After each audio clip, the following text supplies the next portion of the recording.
ജാറങ്ങളായ ജാറങ്ങൾക്ക് നടുവിലാണ് നമ്മൾ ജീവിക്കുന്നത്. ഏത് നാട്ടിൽ നോക്കിയാലും ഏത് കാട്ടിൽ നോക്കിയാലും പൊങ്ങി നിൽക്കുന്ന ജാറങ്ങൾ, ആരാധിക്കപ്പെടുന്ന ജാറങ്ങൾ നമുക്ക് കാണാം. സുന്നത്ത് ജമാഅത്തിൻ്റെ ആളുകളാണ് എന്ന് പറയുന്നവരാണ് അതിൻ്റെ വക്താക്കൾ. ശാഫിഈ മദ്ഹബിലെ പ്രഗത്ഭ പണ്ഡിതന്മാർ പോലും ഖബർ കെട്ടിയുയർത്തുന്നതിനെ ശക്തമായി വിലക്കിയിട്ടുണ്ട് എന്ന് അവരുടെ ഗ്രന്ഥങ്ങളിൽ നമുക്ക് കാണാൻ സാധിക്കും.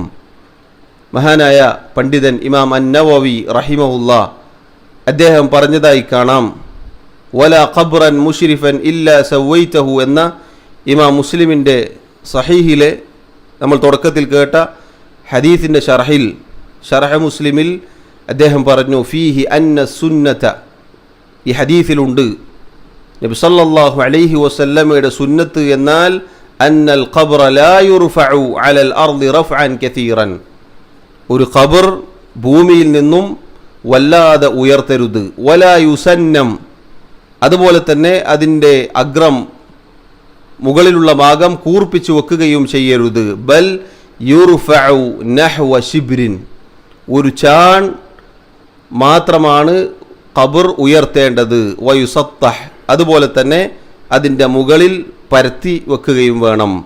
ഈ പറഞ്ഞത് വഹാബികൾ ഉണ്ടാക്കിയ നിയമമാണ് എന്നല്ല. ഇമാം അന്നവവി രണ്ടാം ശാഫിഈ റഹിമഹുല്ലാ അദ്ദേഹം പറയുകയാണ്, വഹാദാ മദ്ഹബു ശാഫിഈ, മുസ്ലിയാക്കന്മാരുടെ തലഭാഗത്ത് കിടന്നുറങ്ങുന്ന കിതാബിലുള്ള വാക്കാണിത്. വഹാദാ മദ്ഹബു ശാഫിഈ, ഇതാണ് ഇമാം ശാഫിഈ റഹിമഹുല്ലയുടെ മദ്ഹബ്. വമൻ വാഫഖഹു, അദ്ദേഹത്തോട് യോജിക്കുന്നവരുടെയും. സഹോദരങ്ങളെ, ശാഫിഈ മദ്ഹബ് ഇങ്ങനെയാണ്.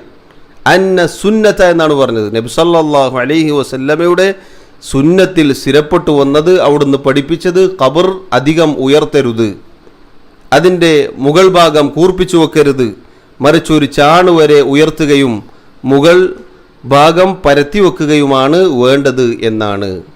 ഇതാണ് ശാഫിഈ മദ്ഹബിലെ നിയമം.